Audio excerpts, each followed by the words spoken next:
Assalamualaikum warahmatullahi wabarakatuh. Ketemu lagi sama saya di sini. Kali ini saya akan membahas mengenai perubahan bisnis digital pada mata kuliah digital business. Yang pertama, kita akan membahas transformasi bisnis digital dulu.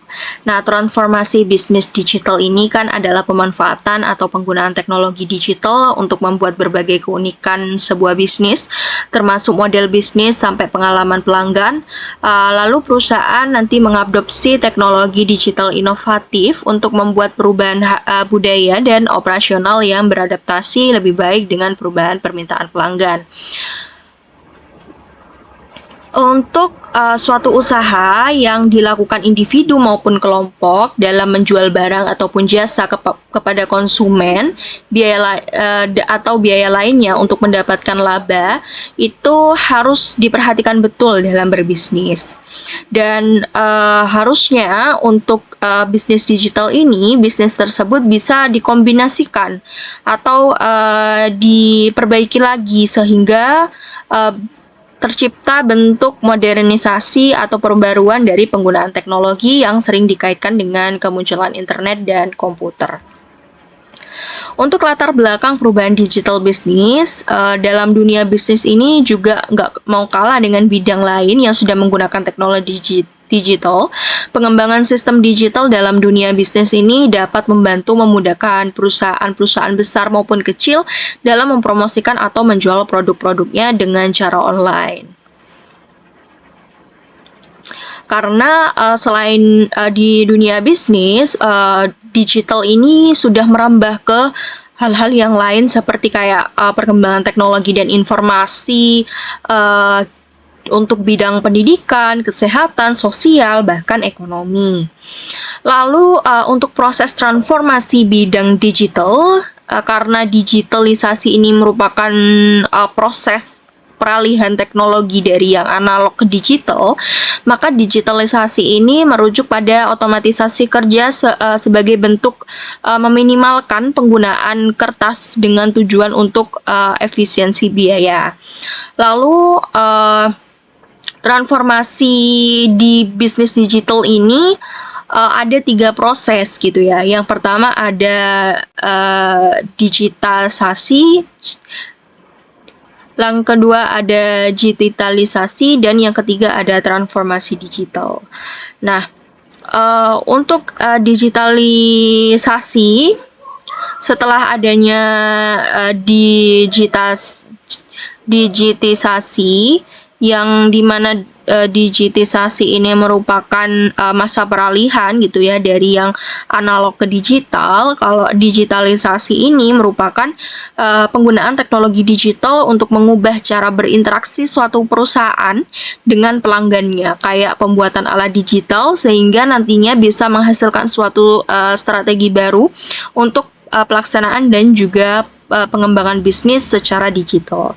Dan yang terakhir adalah proses transformasi digital, di mana transformasi digital ini itu lebih menekankan kepada orang-orang yang menjalani hasil dari digitalisasi dan digitisasi, di mana salah satu pemicu terjadinya transformasi digital ini adalah semakin tingginya permintaan pelanggan dalam hal kecepatan layanan, sehingga nanti mereka ini dituntut untuk menghasilkan aplikasi-aplikasi yang canggih. Untuk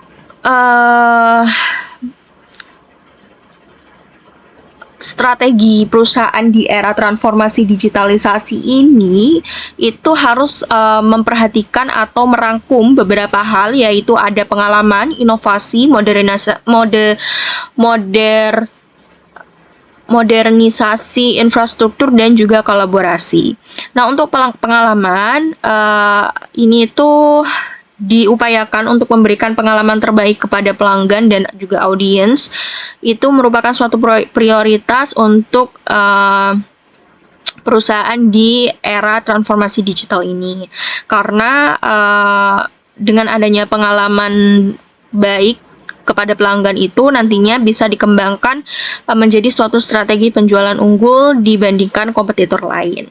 Lalu yang kedua, harus ada inovasi, di mana inovasi ini itu digunakan sebagai tahap adaptasi terhadap transformasi digital yang pasti membutuhkan pemikiran yang inovasi atau inovatif. Nah, inovatif yang dimaksud di sini itu kayak pemanfaatan teknologi terbaru, produksi barang atau jasa yang modern, dan juga pelatihan karyawan untuk menguasai suatu teknologi.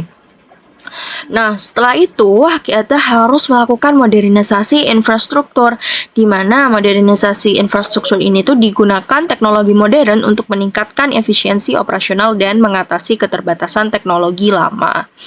Nah, setelah semuanya itu ada, lalu kita bisa menambahkan kolaborasi, di mana kolaborasi ini itu bisa dituangkan ke semangat kerja para karyawan, lalu juga dorongan inisiatif karyawan dalam melaporkan proses kerja, dan juga tingkatan komunikasi internal untuk memperkuat kerjasama. Untuk strategi perusahaan di era transformasi digital, itu mereka harus memahami kebutuhan pelanggan yang semakin kompleks, dan perusahaan itu harus menambah informasi dan wawasannya. Jadi sumber data yang akan mereka gunakan untuk evaluasi dan yang lainnya itu harus cukup dan mendukung transformasi digital.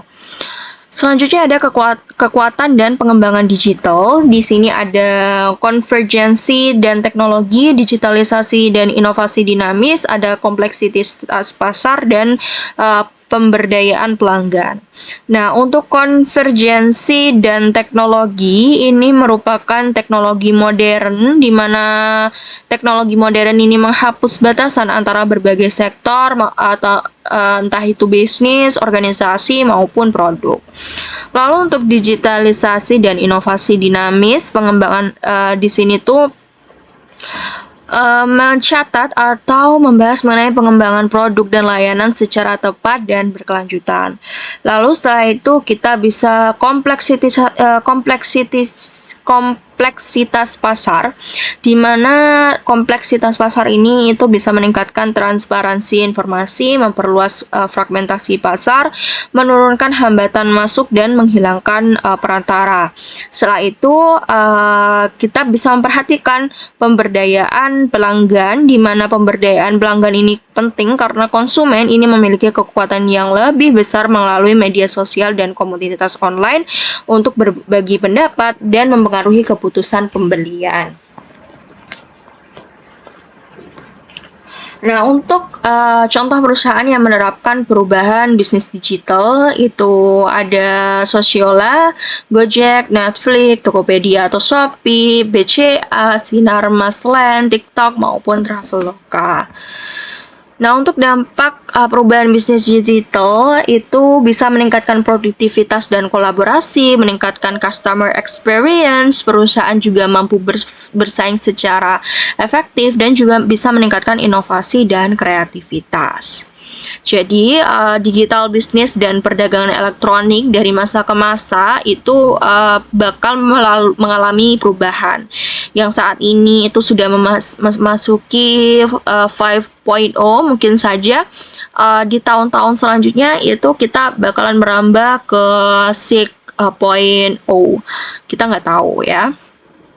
Jadi dengan adanya perubahan yang meningkat tersebut membuat para pembisnis ataupun perdagangan yang masih menggunakan sistem tradisional itu bisa mendapatkan dampak komunikasi elektronik yang lebih baik dari sebelumnya, mulai dari pembuatan proses produk hingga pemasaran atau promosi, serta bisa memudahkan mereka untuk memperoleh informasi yang luas mengenai bisnis yang benar di kalangan nasional maupun internasional. Mungkin sekian dari saya. Terima kasih dan sampai ketemu di video selanjutnya.